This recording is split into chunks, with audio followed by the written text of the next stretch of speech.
आज छोराको मृत्यु भयो भने खबर पाइयो, अर्को दिन साँझ फेरि बुढीको मृत्यु भयो भने पाइयो। त्योभन्दा पीडा के हुन्छ? म त पुरै बेहोसी अवस्था जस्तोमा नेपाल आएको।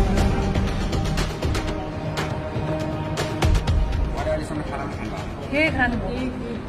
हुनेन हाम्रो कुरो कसैले सुन्दैन।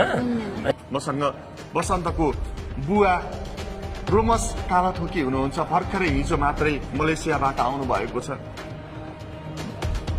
आफूलाई सम्हाल्नु दाइ, प्लिज आफूलाई सम्हालेर दाइ। तपाईँको बोली, तपाईँको आवाज, तपाईँको मागलाई राज्यले सुन्नुपर्छ भन्ने हिसाबले मात्रै आज मेरो छोरालाई पुरै चक्कु हानेर हातमा, घाँटीमा, टाउकोमा यस्तो तरिकाले घाँटीमा, हातमा पनि चक्कु प्रहार भएको थियो दाइ। मैले हेरेको देख्नु भएको प्रकार टाउकोमा छ, हातमा छ, घाँटी यहाँ छ, यहाँ छ, यहाँ छ, यहाँ छ।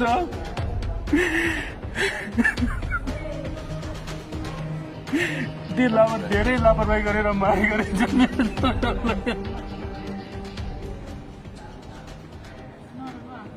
आफूले सम्हाल्नु दाइ। ती पापीहरूले निकै नै निर्ममतापूर्वक मारेका छन्, हत्या गरेका छन्। चक्कु प्रहार घाँटीमा पनि भएको छ, हातमा पनि भएको छ, जहाँबाट एकदमै धेरै ब्लड भइसके पछाडि वसन्तको मृत्यु भएको छ। त्यो धारिलो हतियार अन्य कुनै ठाउँमा स्थानमा लाग्थ्यो भने सायद वसन्त बाँच्थ्यो होला, तर नसामै पर्ने गरी, घाँटीमै सासै फेर्न नमिल्ने गरी त्यसरी चक्कु प्रहार भएको छ। हातको यो नसा काटेर चक्कु प्रहार भएको छ।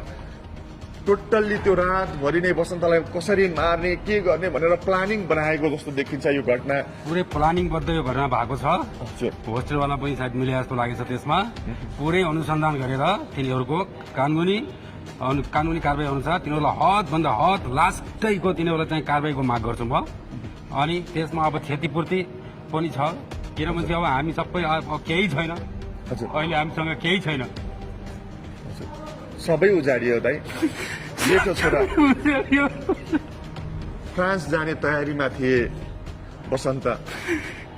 हामीले सुने अनुसार मेन पावरलाई पनि उनले 16-17 लाख रुपियाँ बुझाएका छन् भन्ने पनि हामीले सुनेका छौँ। अब ठ्याक्कै यकिन छैन त्यो कुरा कन्सल्टेन्सीलाई। र अब केही दिनमा नै अब बायोमेट्रिक भइसकेपछि उनी फ्रान्स जाने तयारीमा थिए। त्यही वसन्तकै लागि भनेर, छोराहरूकै लागि भनेर, परिवारकै लागि भनेर रात दिन पसिना बगाउँदै मलेसियामा काम गरिराख्नु भएको थियो उहाँ दाइ सोमराजले। तर आज उहाँसँग केही छैन, न छोरा छ, न श्रीमती छ। हामीले पनि सबै काम मन्त्रालय सब ढोका कतैबाट हामीलाई कुनै प्रकारको सहयोग, आस्था होइन, कानुनी कारवाही हुन्छ भन्ने तबर अरू कुनै प्रकारको हामीलाई चाहिँ एउटा सहानुभूति दिने वातावरण केही पनि मिलेन। तपाईँले गृहमन्त्रीलाई भेट्नु भयो कि गृहमन्त्रीलाई भेट्न चाहिँ हामी गएको थियौँ। हिजो पनि हामीलाई गृहमन्त्री भेट्न दिएन त्यहाँ होइन। अर्को एकजना जनताका हरेक समस्याहरू अनि जनताले जति बेला पनि भेट्न पाउँछन् मलाई भनेर त भनेको सुनिन्छ। दिएन, हामीलाई भेट्न दिएन। हामी धेरैजना उहाँ दिदी जानुभएको थियो। मृतकको परिवार हो भने पनि दिएन। टाइम लिनुपर्छ, मृतकको परिवार भनेर हुन्न। यस्ता घटना कति घट्छन् भन्ने यस्ता कुराहरू आयो। यो नेपालमा हरेक घटनालाई विशेष रूपमा हेर्नको लागि यहाँ आन्दोलनै हुनुपर्ने रहेछ है। यहाँ ढुङ्गा मुढा हुनुपर्ने, आन्दोलन बन्द हुनुपर्ने, अनि त्यो घटना फेरि भाइरल हुनुपर्ने जताततै। अनि त्यस पछाडि चाहिँ भाइरल भयो भने त्यो घटनाका जति पनि पीडितहरू छन् उनीहरूलाई चाहिँ सिंहदरबारमै बोलाएर उनीहरूका मागमाथि सम्बोधन गरिन्छ। नत्र भने हेर्नुहोस्, यो घटना सानो घटना हो र एकचोटि उहाँहरूको ठुलो केही आशा छैन। गृहमन्त्रीजी सुदन गुरुङजी, उहाँहरूको केही ठुलो अपेक्षा छैन। मेरो छोराको हत्यारालाई हदैसम्मको कारवाही होस्, त्यसका लागि उहाँहरूले एउटा उहाँहरूले पत्र लेख्नु भएको थियो। यही पत्र हेर्नुहोस् त गृहमन्त्रीज्यू, 2 पटक उहाँ गृहमन्त्रीलाई 2 दिन हामी गृहमन्त्री धायौँ, 2 दिन धायौँ होइन। 2 दिन धाएर पनि केही विकल्प नभइसके पछाडि हामीले त्यहाँ स्वकीय सचिव, पर्सनल सचिव के हुन। अब हामी त पढा लेखा मान्छे होइन। 2 पटक जानुभयो, 2 पटक भेट्नु भयो। 2 पटक हेर्नुहोस्, यो केही छैन। यहाँ लेखिएको छ यहाँ के लेखिएको छ, फ्रान्स जाने तयारीमा मैले बीचबाट पढेँ। होस्टेलमा विगत एक वर्ष बसेको तथा हाल घटना हुनुको 15 दिन अघि बसेको, अनि जिल्ला यति यति फल्नु वसन्तकाल थियो कि घटना सम्बन्धमा उचित अनुसन्धान गरी दोषीलाई कडाभन्दा कडाई कानुनी बमोजिम अझैसम्मको कारबाहीको माग गर्छु भन्ने किसिमको यो पत्र छ। यो पत्र बुझाउनको लागि गृहमन्त्रीज्यू हजुरकोमा 2 पटक जानुभयो, यो मृतकको परिवार भेटिदिनु भएन, एकचोटि पनि भेटिदिनु भएन। उहाँहरू त अझै पनि आन्दोलन गर्छु भनेर माइती घर जान खोज्दै हुनुहुन्थ्यो। मैले नै हो होइन, मैले नै हो कि तपाईँहरू होइन, यस्तो नगरौँ, अनुसन्धान हुन्छ, अनुसन्धान अगाडि बढ्छ भनेर मैले नै हो उहाँहरूलाई थम्थमाएको। उहाँहरू आन्दोलन गरेर माइती घर जान तयारीमा हुनुहुन्थ्यो। दाङका यहाँ जति पनि प्युठानका जति पनि यहाँ बस्ने काठमाडौँमा बस्ने हुनुहुन्छ उहाँहरू सबै भेला हुने तयारीमा हुनुहुन्थ्यो, तर रोकिएको हो, आन्दोलनमा दिइएको होइन। तपाईँहरूले सम्बोधन गरिदिनुहुन्छ भनेर, तर एकचोटि भेट्ने कोसिस त गरिदिनुहोस् न। यो परिवारलाई, मृतकको बुवालाई एकचोटि भेट्ने प्रयास गरिदिनुहोस्, सान्त्वना दिनुहोस्। हाम्रो लागि पनि अभिभावक कोही छ है भन्ने त होस् न। अनुसन्धान प्रभावकारी भइरहेको छ, अगाडि बढिरहेको छ भन्ने कुरा उहाँहरूले महसुस गर्ने गरी एकचोटि भेटिदिन सक्नुहुन्न गृहमन्त्रीज्यू, एकचोटि भेटिदिन सक्नुहुन्न। म यहाँबाट अनुरोध गर्छु, तपाईँलाई हात जोडेर अनुरोध गर्दैछु, एकचोटि भेट्नुहोस् प्लिज प्लिज। मैले हिजो गएर यतिसम्म भनेको छु कि हामी कमसेकम यहाँ आयौँ, हामी मिडियम परिवारका मान्छे हौँ, यस्तो यस्तो दुर्घटना घट्यो। यो सरकार भनेको त हाम्रो घर त होला नि सर, घरै त होला नि, हामीले घर सम्झेर आएछौँ। कमसेकम हामीलाई यहाँबाट सब लैजाने समेत वातावरण बनाइदिनुहोस् भन्दा शुद्ध यसमा पनि कुनै प्रकारको ठोस प्रक्रियाको कुरा केही पनि आएन होइन। हामी एकदमै दुखी छौँ। हामीले सोचेको जस्तो सरकार भएन त, अब हाम्रै सरकार भनेर होइन हामी यति दुःख गर्यो। हामीलाई धेरै केही चाहिएको छैन। हामीलाई यो जो दुर्घटना घट्यो होस्टेलवालाको ठुलो लापरवाही देखेर घट्यो सर, यसलाई पनि छानबिन गर्नु पर्यो राम्रोसँग, हामीलाई न्याय पनि दिन पर्यो भन्ने कुरा गरेको थिएँ। लास्टमा मैले हामीलाई अरू केही गर्न नसके भने तपाईँहरूले कमसेकम हामीलाई सब लगेर जाने वातावरण त बनिदिनुहोस्, हामीले लास लगेर जाने वातावरण बनिदिनुहोस् भन्दाखेरि पनि यो कुरामा पनि कुनै ठोस छैन। अनि के भन्नुभयो भने उहाँ गृहमन्त्रीको के सचिव रे सोकिएले उहाँले भन्नुभयो यसरी अर्थ दिनुभयो कि एक दिनमा यतिजना मान्छे मर्छन्, हेर्नुहोस् यतिजनाको आज मृत्यु भएको छ भन्ने कुरा, 18 जना मर्छन्। यस्तो यो सामान्य मृत्युमा उहाँहरूले त्यसरी तुलना गरिदिनु भयो है। घटना के होस्टेलको फितलो लापरवाही, होस्टेललाई नियन्त्रण गर्ने गृह प्रशासन कहाँ छ, के गर्दैछ, होस्टेल कसरी सञ्चालन भइरहेको छ यो देशमा एक पटक पनि गृह मन्त्रालयले छापा मारेको छ, हेरेको छ? हेर्नुहोस्, जानुहोस् कस्तो खाना खुवाइन्छ होस्टेलमा, कसरी बसालिन्छ, एउटा कोठामा 10 जना हुलिन्छ, 10 जनालाई थुनिन्छ, त्यसरी होस्टेल सञ्चालनमा आइरहेको छ। म चाहिँ लास्टै टेन्सन भएर मैले हिजो के भने अब हामी केही नगरौँ, अब जो हुनुहुन्थ्यो दाइ आउँदा हामीले पर्ख्यौँ, हामी चाहिँ नपर्ख्यौँ। अब छोराको भाउजूको लासमाथि हटेर हामी यो आन्दोलन मन्त्रालय धाउने काम केही पनि नगरौँ, हामी घर जाउँ भन्ने निचोड ल्याएर हामी बोल्नु यहाँ हो। जीवनमा यस्तो तनाव पनि भएको थिएन होइन।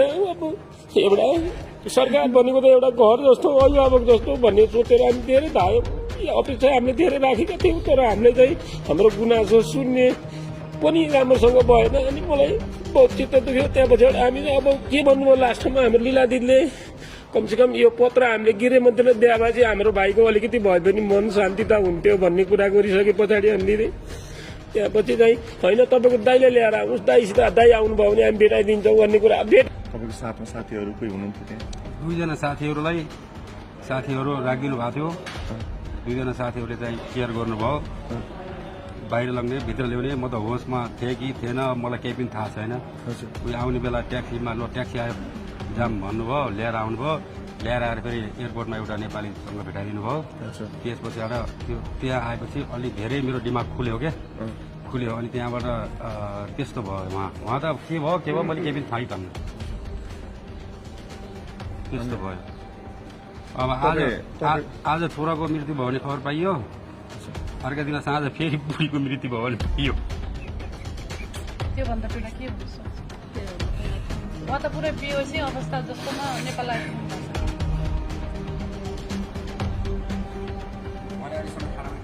के खानु सुनेन हाम्रो कुरो कसैले सुन्दैन होइन। हामी यो सरकारले गरेर कुरा सुन्दैन, हाम्रो पीडा पनि देख्दैन। उनीहरूले कि हामी ज्यान हाले देख्ने हो नत्र देख्दैन। यस्तो रहेछ कि सरकार भनेको कस्तो रहेछ भने हाम्रो पीडा पछिको घटना के आउने हो, यसलाई कसरी न्यूनीकरण गर्ने हो, रोक्ने हो भन्नेतिर यिनीहरू छँदै छैनन्। घटना घटे पछाडि बरु आन्दोलन ठुलो भयो, चर्क्यो भने यिनीहरूले चाहिँ त्यसलाई चाहिँ सिरियस ल्याउने हो, नत्र ल्यान्नन्। यिनीहरूप्रति सम्झेर रोएर सरकार भनेर सम्झेर गएर नि केही बिगर्नु छैन। तपाईँ मलेसिया गएको चाहिँ भर्खरै हो? भर्खरै हो। कति महिना भयो भन्नुभयो? टोटल 2 महिना जति भयो होला। 2 महिना। त्यहाँ आउनु धेरै भएको छैन। जागिर चाहिँ 1.5 महिना गरेँ मैले। हजुर। 1.5 महिना जागिर गरेँ मैले त्यहाँ। 15 दिन त तपाईँ मलेसिया जाने बेला तपाईँलाई पठाउन चाहिँ एयरपोर्टमा को जानुभएको थियो? मेरो छोरै गएको थियो।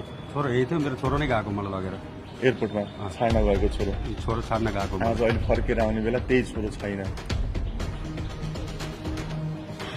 कति वर्षपछि फर्केर आउने सोच्नु भएको थियो? छोरो गएको, कहिले जाने हो, कहिले ऋण तिर्ने हो, त्यो ऋणलाई अलिकति न्यूनीकरण गर्नु पर्यो भनेर गएको म।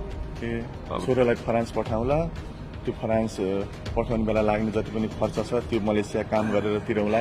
खर्च ब्याज घटाइदिनु भएपछि अहिले छोरालाई अलिकति टेन्सन मुक्त अलिक कम हुन्थ्यो कि भनेर गएको हो कि। ऋण त सबै ऋण काट्ने हो, छैन त्यसको ब्याज तिर्नु पर्ने। मेरो स्यालेरी ठ्याक्कै त्यसको ब्याज मात्रै हुन्थ्यो। त्यो ब्याज न्यूनीकरण गरिदियो भने चाहिँ मेरो छोरालाई अलिक टेन्सन कम हुन्छ, त्यसले अलिक पछि कमन लाग्यो भने त अलिक तिर्न सक्छ कि भनेर चाहिँ त्यो हिसाबले गयो। छोराले कन्सल्टेन्सीमा पनि पैसा बुझाएको भन्ने कुरा छ, त्यो के कति हो केही बुझ्नु भएको छ? छोरोले त्यति खासै मसँग भनेन। पहिला फ्रान्स चाहिँ आधा हाफ फिस चाहिँ हालेको हो, 7.5-8 लाख कति हालेको छ।